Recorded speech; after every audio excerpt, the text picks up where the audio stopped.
नमस्कार, मैं हूं शिवेंद्र श्रीवास्तव और आप देख रहे हैं यूपी तक। यूपी तक में मुद्दे की बात आज ये कि आखिरकार उत्तर प्रदेश में लव जिहाद का कानून पास हो गया।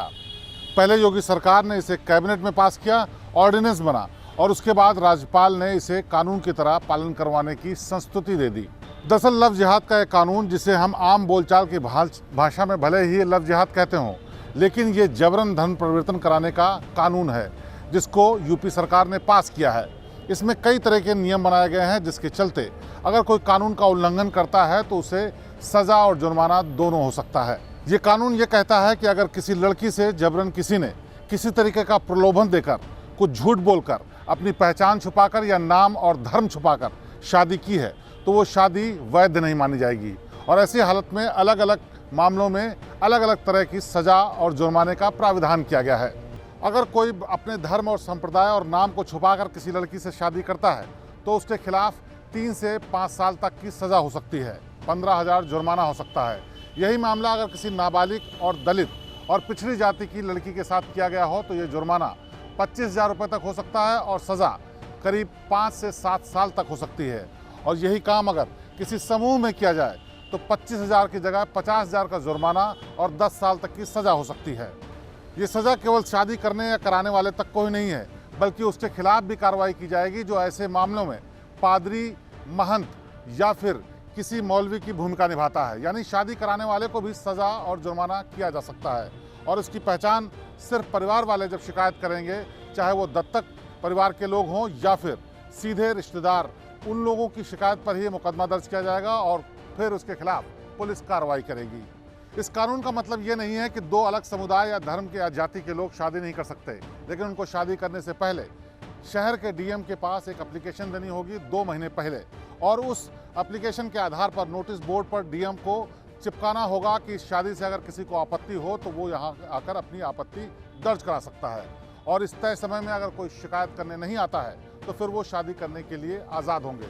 लेकिन अगर बाद में भी किसी तरीके की शिकायत होती है कि नाम छुपाकर, धर्म छुपाकर या फिर जाति छुपाकर शादी की गई है तो ऐसा करने वाले के खिलाफ कानूनी कार्रवाई की जाएगी। यूपी सरकार का मानना है कि बहुत सारे ऐसे मामले आ रहे थे जिसमें भोली भाई लड़कियों को, जो कि हिंदू लड़कियां थीं, उनको मुस्लिम लड़कों ने नाम बदलकर, धर्म बदलकर, लालच देकर, किसी तरीके से दबाव बनाकर या डराकर शादियां की और उसके बाद उनको छोड़ दिया उनके हाल पर। और ऐसी लड़कियों की स्थिति बड़ी दयनीय हो जाती है और समाज में उनकी स्वीकार्यता बंद हो जाती है और इसी के चलते इन शिकायतों के आधार पर इस कानून को लाने का फैसला किया गया।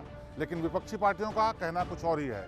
उनका कहना यह है कि इस पूरे मामले में किसी एक धर्म और एक समुदाय को निशाना बनाकर सरकार काम कर रही है। समाजवादी पार्टी के राष्ट्रीय अध्यक्ष अखिलेश यादव ने कहा कि इस कानून को ला करके सरकार ने बता दिया है कि कैसे वो 2 समुदायों के बीच में वैर कराना चाहती हैं और वो नहीं चाहते कि सांप्रदायिक समभाव की भावना प्रदेश में बनी रहे। विकास, बेरोजगारी और महिला सुरक्षा के मुद्दों से भटकाकर जनता को बेवकूफ़ बनाया जा रहा है और इसके लिए ही ये कानून लाया गया है। इस कानून का मायने कुछ भी नहीं है। सरकार, ये मुझे आप बताइए, सरकारी एक योजना चला रही है कि अगर आप इंटर कास्ट शादी करते हैं तो 50,000 रुपये मिलेंगे आपको, इंटर रिलीजन शादी करते हैं तो आपको 50,000 रुपये मिलेंगे।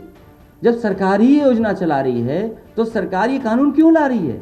दूसरी तरफ मौलानाओं और दूसरे धर्म के लोगों ने भी इस पर शिकायत की है कि आखिरकार ये कैसे तय होगा कि लव जिहाद का ये जो मामला कानून के दायरे में आता है उसमें शिकायत करने वाला सही है या फिर उसके साथ वाकई कोई छल हुआ है या नहीं हुआ है।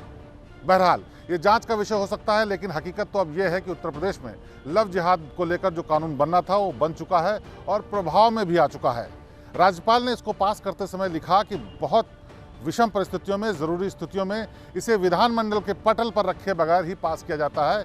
बाद में जब विधानसभा का सत्र होगा तो उसे वहाँ भी रखा जाएगा, लेकिन ऐसा अमूमन कम होता है कि किसी कानून को पास करने के लिए विधानसभा के पटल पर रखे ही पहले ही कानून को पास कर दिया जाए। तब उत्तर प्रदेश की हकीकत यह है कि लव जिहाद पर जबरन धर्म परिवर्तन के कानून को पास कर दिया गया है और वे प्रभाव में भी आ गया है। तो अगर आपको अब करनी है शादी अलग समुदाय में, अलग जाति में, अलग धर्म में, तो आपको देना होगा 60 दिन पहले यानी 2 महीने पहले डीएम को एक एप्लीकेशन और उसके आधार पर तय होगा कि आखिरकार आपकी शादी की इजाज़त है या नहीं है। लव जिहाद के कानून के पास हो जाने पर यह थी यूपी तक की खास पेशकश। प्रदेश की बाकी ताज़ा तरीन और बेहतरीन खबरों के लिए आप देखते रहिए यूपी तक। आपसे फिर होगी मुलाकात। नमस्कार।